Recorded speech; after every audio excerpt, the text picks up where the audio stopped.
ஒரு கேட்டு talk byte ஆகிடுச்சுன்னா என்ன பண்ணுறதுன்னு நிறைய கொஷின்ஸ் இருக்குது. நிறைய பேர் கேட்குறாங்க. டாக் டாக் பைட் ஆகிட்டு கேட் வந்திருக்கு அப்படின்னா ஃபஸ்ட்டு கேட்டை வந்து செக் பண்ணுங்கள். அது கேட் ஃபைட்னால வந்ததா டாக் வந்து கடிச்சிருக்கா அப்படின்னு. காயத்தோட அளவு சைஸ் பார்த்தீங்கன்னா சின்னதாக இருக்கா பெருசாக இருக்கான்னு பார்த்தா டாகாக கேட்டான்னு தெரிஞ்சிடும். டாக் கடிச்சிருக்கு அப்படின்னா நீங்கள் உடனடியாக ஹாஸ்பிட்டலுக்கு தான் போகணும். அது சின்னதாக இருந்தாலும் பெருசாக இருந்தாலும் ஹாஸ்பிட்டலுக்கு போய் ஆன்டி ரேபிஸ் வேக்சின் போடணும். ப்ளஸ் அந்த காயத்துக்கு நீங்கள் ட்ரீட்மெண்ட் எடுத்து பெயின் கில்லர் இதெல்லாம் கொடுத்து அதுக்கு ஆயின்மெண்ட் வாங்கி போட்டு க்யூர் பண்ணணும். ஒரு வேளை அது கேட் பைட்டாக இருக்குது, ரொம்ப ரொம்ப சின்ன காயம் மினிமமாக இருக்குது, பெரிய அளவில் காயம் இல்லை அப்படின்னா கேட் பைட்டாக இருந்தால் நீங்கள் வந்து வீட்டில் சின்ன சின்ன ஆயின்மெண்ட்டு நீங்கள் டர்மரிக் போடுவோன்னு ஒரு சிலர்லாம் சொல்கிறாங்க. அதெல்லாம் ஆயில் இல்லாமல் போடணும். வெறும் டர்மரிக், அது சுத்தமான மஞ்சளாக இருந்தால் தான் போடணும். இந்த மாதிரி சின்ன காயமாக இருந்தால் நீங்கள் ஹோம் ரெமெடி பண்ணலாம். பெரிய அளவிலான காயத்துக்கு பண்ணக்கூடாது. அப்புறம் பெரிய அளவிலான காயமாக இருந்துச்சு அப்படின்னா கேட் வந்த உடனே உடம்பு நல்லா மொத்தமாக க்ளீன் பண்ணி பாருங்கள். தரோவாக செக் பண்ணுங்கள். வயிறு, கழுத்து, வயிறோட உள்பக்கம், மசில்ஸ் அதிகமாக இருக்கிற பக்கம்லாம் பாருங்கள். ரொம்ப ஸ்ட்ராங்காக 1 இன்ச்சு அளவுக்காவது தோல் கிழிஞ்சிருந்து அப்படின்னா நீங்கள் கண்டிப்பாக ஹாஸ்பிட்டலுக்கு கூட்டி போய் சூச்சர் போடணும்.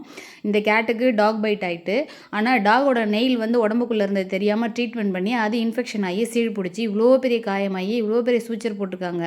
ஆனாலும் அந்த ஹேரெல்லாம் ரிமூவ் பண்ணாமல் போட்டிருக்காங்க. அது எதுக்குன்னு தெரியல. அப்படி பண்ணால் இன்னொன்று இன்ஃபெக்ஷன் அதிகமாகும். உங்கள் கேட்டுக்கு எப்போ டாக் பைட் ஆனாலும் டாக்டர்கிட்ட போனால் எந்த இடத்துல காயம் இருக்கோ அந்த இடத்துல இருக்கிற ஹேரை ரிமூவ் பண்ணிவிட்டு காயத்தோட ஆழத்தை செக் பண்ணிவிட்டு வீட்டுக்கு கூட்டிகிட்டு வாங்க மருந்து போட்டு. அப்போ தான் டெய்லி நீங்கள் வந்து க்ளீன் பண்ணி டெய்லி காலையில் அந்த ஊண்டு இருக்கிற இடத்த சுற்றி அமுக்கி விட்டு அதில் சீழ் வருதான்னு செக் பண்ணி மருந்து போடணும். சுத்தமாக தொடச்சிட்டு மருந்து போடணும். அது காட்டாதுனாலும் வேறு வழியில் செக் பண்ணி போட்டு தான் ஆகணும். இல்லைன்னா இந்த மாதிரியான எக்ஸ்ட்ரீம் இன்ஃபெக்ஷனில் கொண்டு போய் விட்டு ஃபீவர் வந்து கேட்ஸ் இறந்து போயிடும். அது வந்து உயிருக்கு ஆபத்து. அந்த மாதிரி இன்ஃபெக்ஷனை டெய்லி க்ளீன் பண்ணலன்னா அது பெரிய பிரச்சனையாயிடும். அதே மாதிரி டாக் பைட்டாக இருக்குது அப்படின்ற உங்களுக்கு சந்தேகம், இந்த மாதிரி பெரிய ஊண்டு, இப்போ இதெல்லாம் டாக் பைட்டு, இந்த மாதிரி இந்த சைஸில் உங்களுக்கு காயம் இருக்குது தோலில் அப்படின்னா இது கண்டிப்பாக டாக் பைட் தான். இந்த மாதிரி சில நேரம் போய் எங்கேயாவது ஹைட்லேருந்து குதித்து பல்லை உடச்சிட்டு வருவாங்க. அந்த மாதிரி குதிக்கும் போது அந்த பல்லு உள்ளே குத்திக்கிட்டு இருந்து ஒரு கேட்டு இன்ஃபெக்ஷன் ஆகி அது ரொம்ப சிவியர் ஆச்சுன்னு ஒருத்தவங்க ஃபோன் பண்ணாங்க. அந்த மாதிரியும் ஆக விடக்கூடாது. பல் அந்த மாதிரி குத்தி ஏதாவது உடஞ்சிருச்சுன்னா வாயோட அந்த கீழ்ப்பக்கத்தை செக் பண்ணணும். இல்லைனா இந்த மாதிரி சிவியர் இன்ஃபெக்ஷனில் கொண்டு போய் விட்டுரும். டாக்டர்ஸ் ட்ரீட்மெண்ட் பண்ணாலும் நம்மளும் அதை கவனிக்கணும். மஞ்சள் போட்டால் சரியாயிரும். தயவு செஞ்சு எல்லாத்துக்கும் வந்து கமெண்ட் பண்ணாதீங்க.